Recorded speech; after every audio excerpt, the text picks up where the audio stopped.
It's just a huge honor today to be podcast interviewing the founders of Planet DDS with Erick Giesecke. Did I say that right? Giesecke? Yep, perfectly. And his buddy Blake Rice. Did I say Rice right?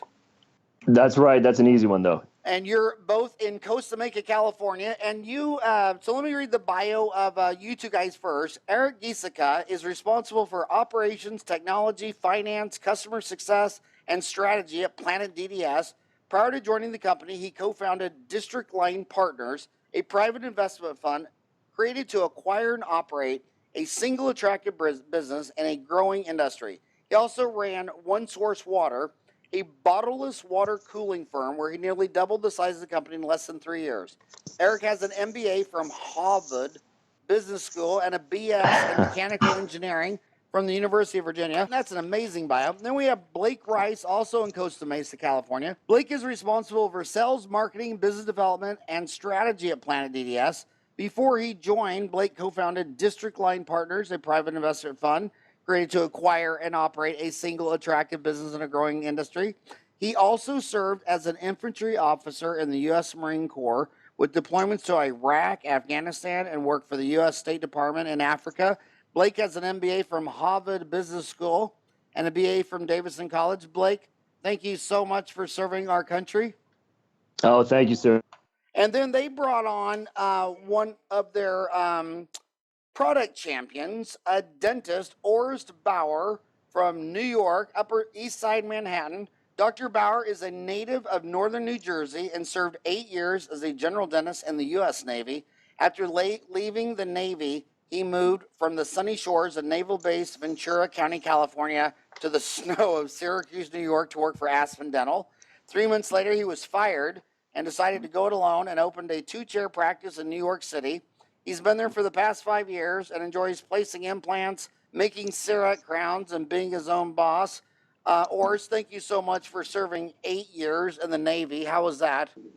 It was a great experience, Howard. I really enjoyed it. Is your favorite song in the world YMCA? I think it will be after this, definitely. So first, we got to start with, why did you get fired at Aspen? You got to tell us why. I think we had a difference in expectations in how much to work, what's the treatment plan, and I was just overworked, to be honest with you. So that's kind of like the skinny of it. The expectations were different between what I thought I was getting into and then what they thought they were getting from me. I think it's funny how everybody thinks that all these people that went to 8 years of college are all going to line up to be employees for the rest of their life. I see zero evidence of anyone who went to 8 years of college who wants to be told what to do, work your hours. I've never seen evidence of this ever. But that's exactly what happened. But supposedly corporate, we're all going to be working at McDentals in 20 years because all dentists love to be told what to do. Hell, you couldn't get 2 dentists on Dentaltown to agree on anything. That's the truth. So tell us about Planet DDS. What is Planet DDS, and why would 2 guys from Harvard Business School? Congratulations on that. Thank you. They told me I could only get into Harvard if I was wearing a ski mask and had a gun. So congratulations on getting in that place. That's an amazing school. So tell us, first of all, what is Planet DDS? So Planet DDS, Erick, you want me to? I'll jump on this one. Yeah, Planet DDS is the company that pioneered cloud dental practice management software for solo practices and for groups as well. And our primary service and product that we offer is Denticon practice management software. As I mentioned, we've been around for 10 years. To give credit to the founders, though, just to clarify, we were not the founders of the company. I wish we had come up with this great, brilliant, wonderful software, but Rich Lee and Bill Jackson and a few others, Che Kim, were involved at the creation. Some of them are still around with us now today, and they really get full credit for seeing this vision 10 years ago. But that's the bottom line, Howard. It's cloud-based practice management software to replace desktop software and all the benefits that comes with. Okay, I know you must be a millennial because you keep throwing around the word cloud. Explain to a dentist who's over 50 what that means, that it's on the cloud. What does that mean, on the cloud? That's a great question, so the cloud. The best explanation that I think I might be borderline Gen Y. So I'm almost a millennial, but not quite, thankfully. But no offense to millennials. But the best explanation I heard for cloud, and I heard this at the Thanksgiving table. Someone was explaining to my mother actually what the cloud is. The best explanation I've heard is the cloud is just somebody else's computer you're accessing via the internet. And in our case, our computers are servers, advanced servers that are stored and housed and maintained in AT&T and Amazon Web Services data centers, and our users are accessing that software on our servers in those data centers via the internet. And I just saw you last weekend at Dr. Mark Cooper's Mastery Summit, June 8 and 10. That was last Friday and Saturday? Correct, yeah. That's right. Yeah. Do you remember seeing me there? We sure do. Of course. See, a lot of people confuse me with Brad Pitt, and they get us mixed up.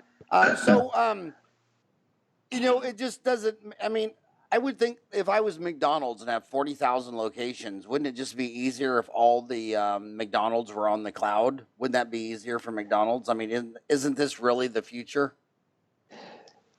Some would say that, absolutely, and we certainly feel that way. A lot of dental groups and a lot of smaller emerging groups, which was, of course, the biggest topic of discussion at the Mastery Summit last week. You saw, the future of emerging dentistry and DSOs and such. But that's right. McDonald's is in the cloud for most of its systems. If you look at any other industry besides dental, and this is really interesting, actually, most every other industry, you have 90% plus cloud adoption for most business management systems, and dental has lagged behind for a number of reasons, but everybody else is in the cloud, and there's good reasons for that.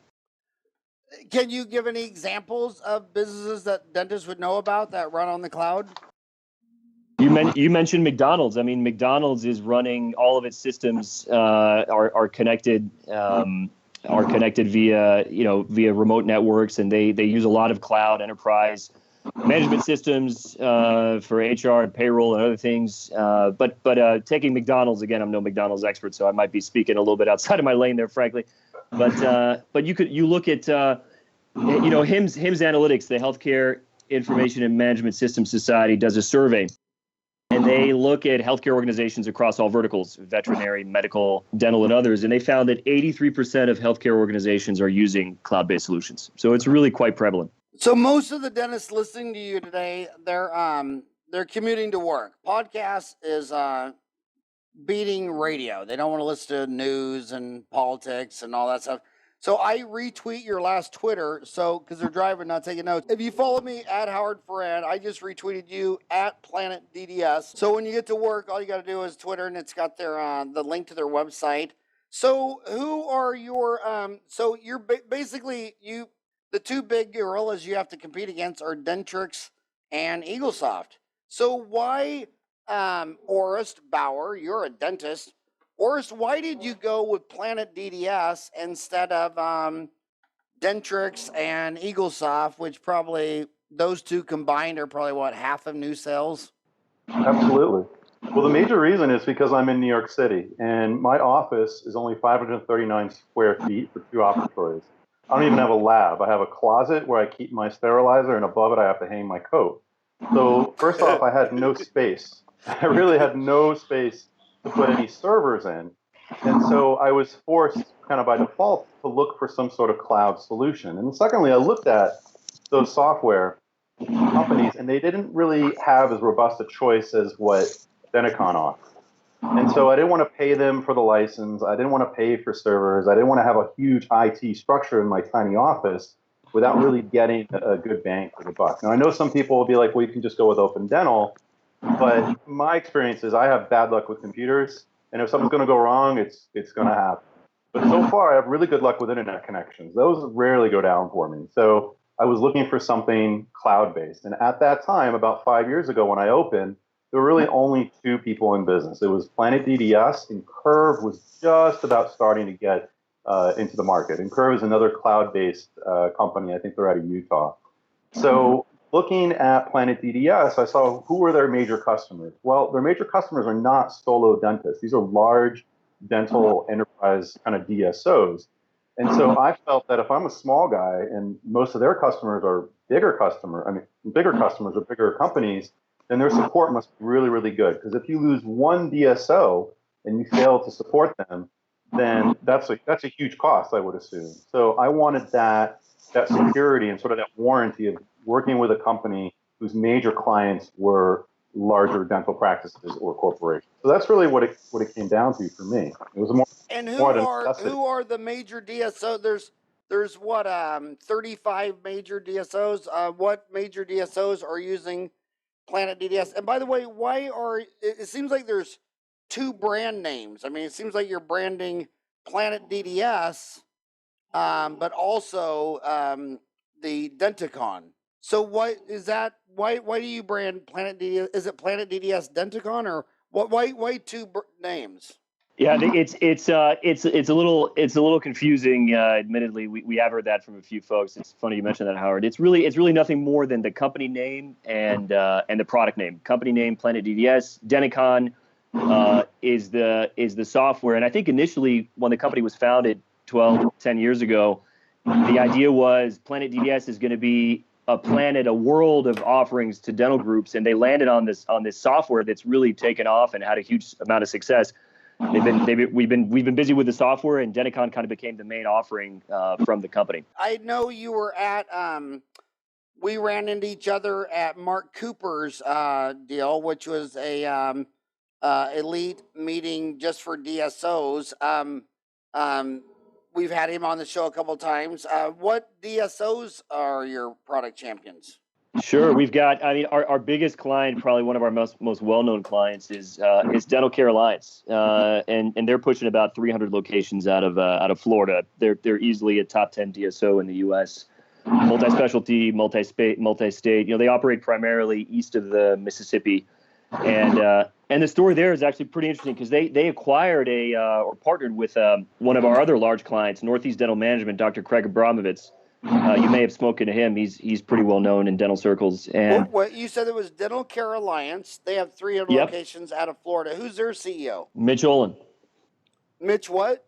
Mitch Olin, Olan. Can you introduce me to him and tell him to come on the show? Absolutely. I always think one of my obvious strategies, like, okay, most dentists can't manage their own office. So shouldn't you listen to anyone who can manage 30 offices, 300 offices? I mean, couldn't you, if you weren't an arrogant egomaniac dentist, don't you think you could learn something from someone who can manage 300 locations? So Dental Care Alliance with Mitch Olan. That's correct, Mitch Olin. Yep. And what other DSO? So just the story about Dental Care Alliance is really interesting. I'll throw out some other names out there too, but just what's really cool about Dental Care Alliance is that they acquired one of our large clients, large customers, or they partnered with them. Northeast Dental Management. Dr. Craig Abramovitz built that group from about 3 to 65-ish locations, and Northeast Dental grew with us from about 3 to 65 locations, and they partnered with Dental Care Alliance. And what typically happens, as you might know, is the larger group rolls the smaller group onto its platform. And at the time, DCA was using a different product. They did a full RFP process. They looked at us, and they decided to switch to Denticon, which is pretty unusual. And speaks to the strength of the product. But you asked about some other names too. Trelongo is kind of doing exciting things out of Florida and Atlanta. What's their name? Trelongo. Trelongo. That's the name yeah. of a DSO? That's the name of a DSO. Name for the founder, Ken Trelongo. And we've got a lot of DSOs off the top of my head. You know, on-site. I'm thinking about some DSOs that are doing kind of interesting, pioneering things. On-site dental out here in California. Mid-Atlantic Dental Partners. Dental Health Associates of Madison, Village Family Dental, Hawaii Family Dental Centers, and so on. So we know, obviously, the difference between a franchise and a location. So mom and dad owns their own restaurant. They spend their whole day working in the business, taking orders, cooking food. And at the end of the day, they're exhausted. They go home and they pass out. And those guys were slaughtered by franchises because the franchise has people that only work on the business all day. And their franchisees work in the business all day. And everyone knows the DSOs have been making smarter decisions when it comes to business, demographics, HR, advertising, and I think it just speaks volumes that you're getting the DSO market. I mean, that's the smarter client. Yeah, I mean, Yeah. Go ahead, Eric. No, I would agree with that. I think, well, just from our 2 years experience working in the business, we've had also the benefit of working with guys like Dr. Bauer here, who I think is very sophisticated and cutting edge. But not to butter you up there, Dr. Bauer, but certainly in terms of sophistication, I would put some of our solo clients very much on the cutting edge when it comes to processes, marketing, and things like that. So I think, in general, I think that's right. But I think we've been lucky enough to attract a subset of solo dentists that are really looking for that level of higher experience or better experience and better sophistication, and have taken advantage of some of the things that we've learned from some of the DSOs. Okay, well, this is Dentistry Uncensored, so let's get rude, crude, and crass. How much is this? That's what dentists want to know. How much coin do I have to give you to get this? All right, here we go. This is where we get quoted. It goes on the record. So no, Howard, the answer, and you're not going to like it. The answer depends on the group, the size, et cetera. But to give a rough sense of what a typical office pays, and we have a sliding scale, of course, for enterprise. But a typical office is going to pay roughly $400 a month for the software.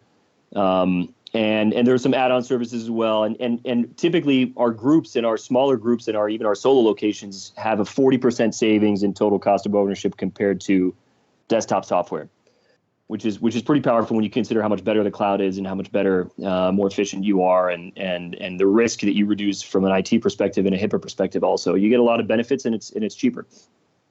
Howard, I can jump in on this one from a solo dentist perspective. So that's about what I'm paying right now, but I also have additional services. So I pay an extra $50 a month or so for storage of my images, all my x-rays. Copies of my x-rays get uploaded to their cloud. So on my cell phone, if I have another location, anywhere I have internet connection, I can look at the x-rays I took just a second ago. So I have that sort of redundancy. The second thing is in New York State, e-prescribing is now mandatory. So there's no more paper scripts.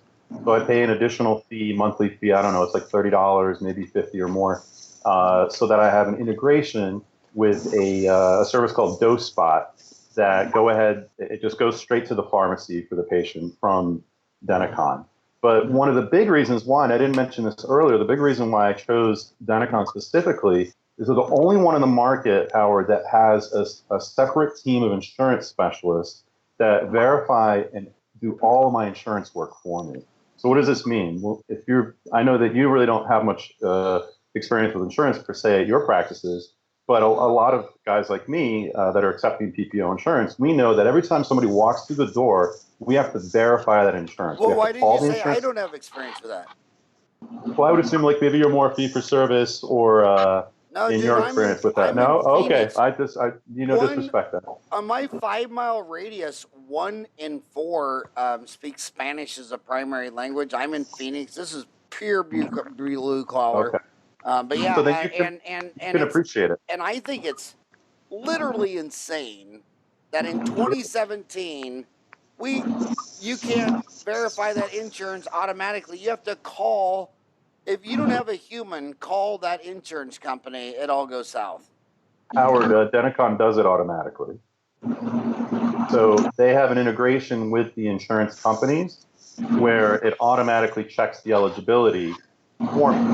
And if it's not done automatically, they have a team of agents in the United States that calls the insurance company, goes to the website and looks at it for me, enters the plan into the practice management system. So everything I do is seamless. I don't have a girl or a guy here in the office calling the insurance, doing that verification. It's all done off-site.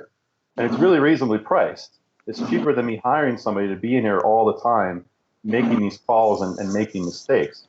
So that's really the reason why, probably the larger secondary reason why I decided to go to Denticon. They're the only ones. Dentrix doesn't have this. Open Dental doesn't offer this. Nobody else offers this sort of service that's directly linked with the practice management software. Okay, I want to ask you another question that on Dentaltown, whenever you go down this alley, VoIP, internet, on the cloud, voice over internet protocol for phone calls, internet, etc., people don't really know how reliable is the internet in 2017? If you were going to work Monday through Friday, 8 to 5, what are your hours, by the way? 10 to 7, Monday through Thursday, 10 to 7. What percent of the time is the internet blinking or going down, or is it an issue? Rarely, never. And maybe that's because I'm in New York City, where it's considered much more of an infrastructure issue. But in the handful of times, maybe once or twice that it's gone down, I have a backup plan. And that backup plan is using my cell phone, and I tether all the computers to the cell phone. Like if you have an iPhone, it creates a little Wi-Fi signal. So then that's my backup. And I can still access Denticon. I can still access all my printing and everything. And then once that light stops blinking on the cable modem and the internet comes back on, then we switch right back over.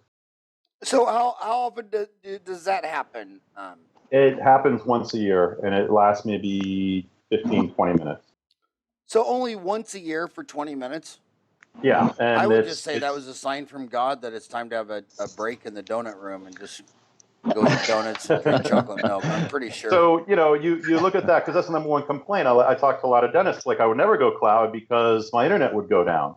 I'm like, well, how many times does your server reboot? How many times do you have a problem where you have to call support and there's some issue? Well, think about how much time you would spend with that versus the remote chance that the internet goes down. And if it does, you have this kind of backup plan like I have, where I connect one of the laptops to a Wi-Fi hotspot or to my cell phone, and it's business as usual. So I think insurance verification, I think that's huge. I also think when you're on the cloud, you don't have to be responsible for your updates or security or people hacking into it. I mean, someone. But I want you to go back to phone calls. So it's on the cloud. You don't need servers. You don't have to do backups. Again, you don't have to do any backups, right?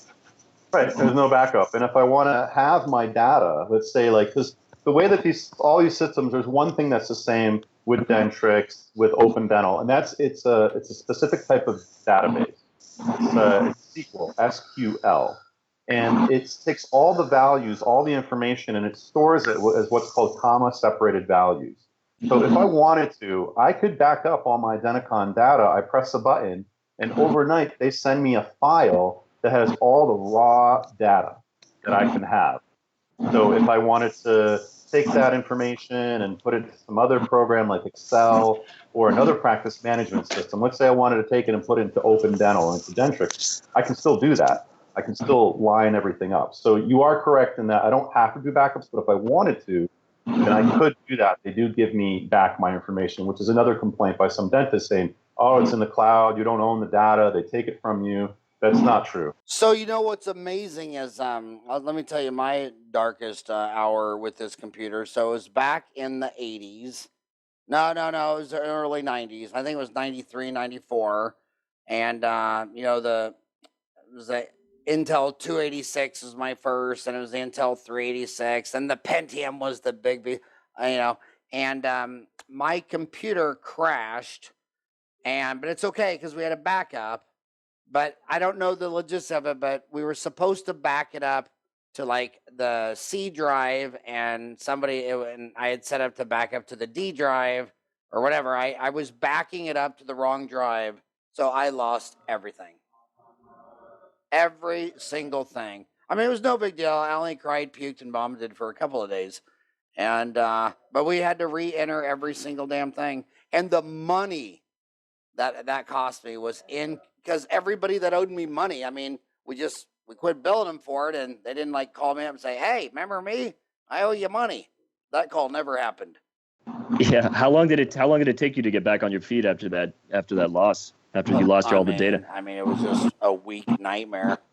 Yeah. There are a lot of stories like that, Howard. When I'm on Dentaltown, everybody's got sort of like that worst case scenario where the servers went down and it took a day or two to get everything back up and running. And even then, all the data was 2 or 3 days old already, and all the information from the day before, all those transactions are they're gone. Yeah, I'll tell you what, it's so funny because now staff will say, remember that? And they'll laugh. And I'm like, dude, that's still not funny. It hasn't been long. It hasn't been that long. So now, I understand the advantage of the cloud, the backups, the firewalls, the hacking, all that stuff is done by professionals. I think the insurance claims is amazing. Usually, when you go into a 2-doctor practice, there's one girl full time up front who only does insurance verification. So it's about a half of an employee for a dentist, a 2-dentist practice, and you do, and they do all of that for you. They do. They enter the plan, and then they verify everything. But also on the back end, Howard, I kind of do a little bit of extra a la carte services. One of their agents runs my aging report, and for any insurance claims that have not been paid by 30 days, they automatically start calling for me and finding out what happened. And because it's cloud-based, they have access to all the x-rays. They can resubmit the claims for me. They don't have to do what's called a VPN or a direct connect to my servers in my office, because obviously it's in the cloud. So that's really where the benefit comes through for me, is I'm just saving a lot of money on payroll because all of this is off-site. And so it's a direct expense. It helps me a little bit on my taxes. I don't have to worry about paying payroll taxes. I'm just paying this, it's software as a service, which is, the big thing right now. And I think Erick could speak to that as well. So now you go to phone calls. So now you're using a cloud-based phone call?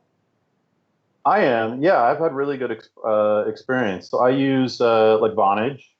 It's a VoIP type system, and it's really been helpful. So I can explain. So we ported over my phone number from my office, which is a fancy way of saying of taking your original landline and making it virtual. So people still call the same phone number. But now I incorporated a phone tree. So when you call the office, it says, hey, welcome. Press 1 if you're a new patient, press 2 if you're an existing patient, press 3 for all other inquiries. If you press 1, then it actually goes to an off-site call center that I use in Atlanta. What is 1 if you're an existing patient? New patient. If you're a new patient, it goes to a call center that I have a contract with in Atlanta. They're called Concierge Contact Center. Now, is that only do dental, Concierge Contact Center? I think they also do medical, but they're just blowing it up right now with dental because there's a huge need for it. So basically, if you're a new patient, because I'm so small, I only have one girl at the front desk, and we were getting inundated with phone calls and different requests. So I created the phone tree system, and I can do that with the voice over IP. So press 1, new patient, goes to their call center. They answer in my office's name, and they're really friendly. They're well-trained telephone specialists, if you want to call them. They're logged into Denticon. They have my schedule, and they have certain parameters that they follow in order to schedule that new patient. Press 2, it also goes to contact center, and the patient, an existing patient, now has 2 options. 1, to reschedule or schedule an appointment, or 2, all other inquiries. 1 goes to contact center, because a lot of times people are calling Howard, hey, I want to move my cleaning. I need to move this. I need to move that appointment. That's wasted time for me, for my front desk girl, when she's got more important things to do. So I'd rather pay, $1.50 a minute to concierge to handle that for me than to waste time in the office. Now, if the patient does need to talk to the office, then they can press 2, they can press 3, all other inquiries. Then it goes to the office, and that's when we get a phone call at the front desk, and we can handle that one-on-one. So that's really kind of cut down on the amount of ringing of the phone at the front desk, and allowed me to kind of concentrate my office manager front desk on a lot more important tasks than rescheduling. That's really a waste of time. Rescheduling, as you know, is just useless time. How did you find the Concierge Center by John Ross and Lynette Conway? How did you stumble upon them? When I signed up with Denticon, they did that service for me. So they used to do, in addition to my insurance, they would also do after-hours phone calls or any overflow phone calls. And they had their own agents in California that would, call my cell phone at 2 in the morning if there was an emergency, or, schedule or reschedule that patient. They have since closed that division down, and they actually referred me to these guys in Atlanta, the Concierge Contact Center, and it's been really, really good. You're doing your phone calls in VoIP. You're doing your insurance. This is really an amazing practice management system. What about accounting? Why? My big beef is that the dentist signs up for 15 different prices on a PPO. So he's doing when you sell a bottle of water, you say, okay, I make this for 80 cents and I sell it for $1 and I make 20 cents on each one. Then you go into dentistry and the dentist says, well, I have no idea what it costs me when I schedule an hour to do 2 fillings and I sell it for 12 different prices depending on which PPO plan I'm on. So is it hooked up to any accounting, any CPAs, any QuickBooks Online, Peachtree Online, any accounting, or is that what are your thoughts on that? On the accounting side, what our clients typically do is they'll, as Dr. Bauer mentioned, you have the ability to pull your data at any time, because every accounting system is slightly different in what it needs in the way of uploads. You pull that data from Denticon, and then you format it. We could send it to folks in the format they need for their particular accounting system, and then they would upload it into the accounting system. That's typically how it works. And we're also we're building out a more robust API, which is just another way of saying it's kind of a standard handshake between 2 systems, and looking to expand that API library to integrate with a lot more accounting systems in the future. And what do you think the DSOs are running their accounting on? When you took someone like Dental Care Alliance with 300 locations, like what would they be running their accounting on?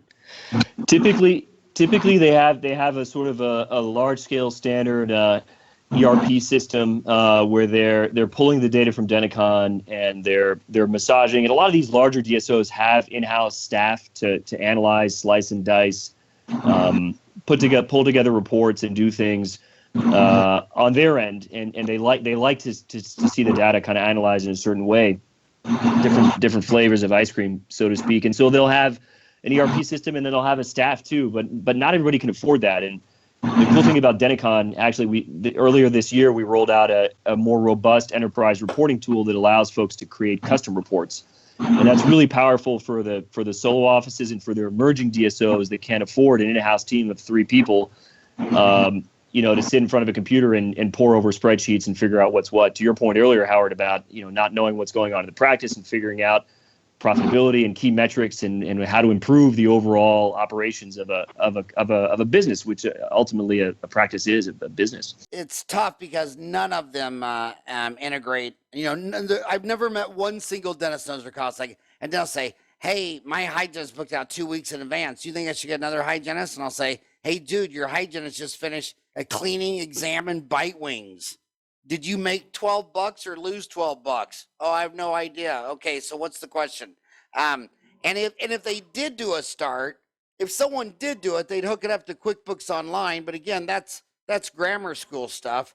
You could only run a DSO on Peachtree Accounting, and Microsoft then bought Great Plains Accounting, but even both of those don't even have an online version. QuickBooks is online. So if you're running a Kool-Aid stand at the bottom level all the way up to a single business farm dental office, that would work. But you couldn't run multiple companies under a trust or an LLC or multiple deals without Peachtree Accounting or Great Plains Accounting. But it's we're still infantile on that. Hey, I want to tell you another thing dentists are talking about is there's a big threat on Dentaltown, ransomware. These people are getting.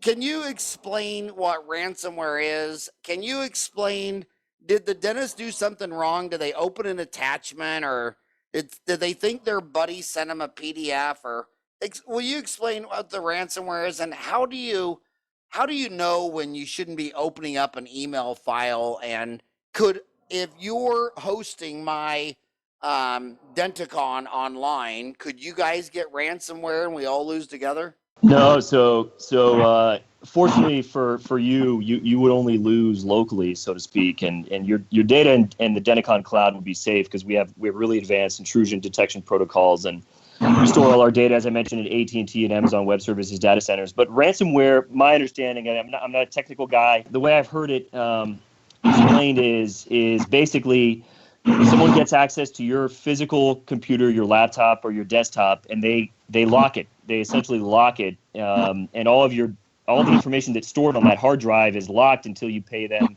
Bitcoin or blockchain or whatever whatever currency they're asking you, whatever cryptocurrency they're asking you for on some offshore account, and then they'll unlock your hard drive so you can gain access to your information again. And typically, from what I've read, and guys chime in if this sounds incorrect, but typically they get access by conducting phishing attacks where you're exactly right, Howard. I mean, they'll send an email with a link that you follow, or a PDF that you open, or a document that you open that sort of installs the encryption protocol or the tool on your computer and locks it. So the best way to avoid it, I think, is to just be very careful about what you open. If you get an email that looks weird, the subject line is jumbled, or there's no content, there's just a file, or it's from someone you've never met before, just be very, very careful about what you open on your system, because even if you're using a cloud system like Denticon, you're still accessing that system via workstations where you may have other systems running on that workstation, and if that computer is locked, your Denticon data is safe, but you still may have personal stuff on that computer that you want to get access to later. There's also a lot of threads on Dentaltown where sweet innocent dentists are accidentally doing HIPAA violations and getting some smacked with some serious fines. And it's no longer a theoretical. It's no longer something that was aimed at medical, but it's actually hitting dentists upside the head with some big fines. What's different about you and HIPAA compliance versus if I had my own software in my own server? That's a great question, and not to monopolize the answers here, guys. Feel free to chime in, but the biggest thing is that when as Dr. Bauer mentioned, I mean, when you're running traditional dental software, you are responsible for that hardware and the software that's running on the hardware. That's in some closet somewhere at your practice, and it's vulnerable to any number of things: theft, damage. 90% plus of HIPAA breaches, I read somewhere, occur because physical media is stolen. A hard drive or a thumb drive.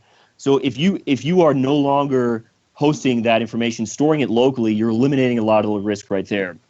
And we take that responsibility on for our clients, for our users, by storing all of our information behind a lot of layers of security that we can provide to all of our clients, and we could spread that cost over a much larger user base than any individual practice possibly could, and give our users access to higher level security that they'd be able to get on their own. And that's one way. But you're never, I mean, we tell this to dentists all the time. Look, you're never, you should always be checking your vendors, and that includes us. I mean, challenge us on this. If someone's coming to us and looking at the software, by all means, challenge us on our security measures and our protocols. And you're doing a lot of other stuff that's not in practice management software, and make sure that everything else, whether it's the imaging potentially, even though that integrates with us as well, or maybe you have other systems that you're running that aren't tied to your PM software, you've got to make sure as a solo practice and even as a group that those are protected and that you're running all the HIPAA checks for those as well. I think it's pretty cool. I mean, you're the future they talked about yesterday, but I think it's really cool that you got DSOs, because I know the DSO people. I know my dentist. My dentist want to learn more about implants and bone grafting and adhesive dentistry. And all of my dentist friends that own DSOs don't see patients for 10, 20 years. And they're taking their doctorate mind and tackling the business. And like at Mark Cooper's deal, I mean, the dentists that I know that own 10, 20, 50, 100, 400 offices, they just make better business decisions. I mean, how could you say they don't? I mean, most dentists are paying $40,000 to $60,000 for a consultant to come clean up the only office they own. And these guys got 300 offices. So kudos to you that you're getting the DSOs. I think one of the interesting things you bring up there is that one of the kind of things that we understood as we got involved in the industry is this incredible thirst for knowledge through things like Mark Cooper Summit and other types of consultants that are out there really trying to help. There's a real desire in this industry to get better. And that's what excited Blake and me about the company and the opportunity, is that we feel like we can produce a product that allows them to solve a lot of those challenges, either be a DSO or a single practitioner. And a lot of industries are kind of, complacent or resting on their laurels. We really feel like this industry is really excited about getting better, and we think we can produce products and services, as Orest said, that can really help them do that. So that's part of why we're so excited about what we're doing. Orest, you went to College of the Holy Cross. So are you Catholic, or Catholic? Pretty much Catholic. Yeah, how'd you guess?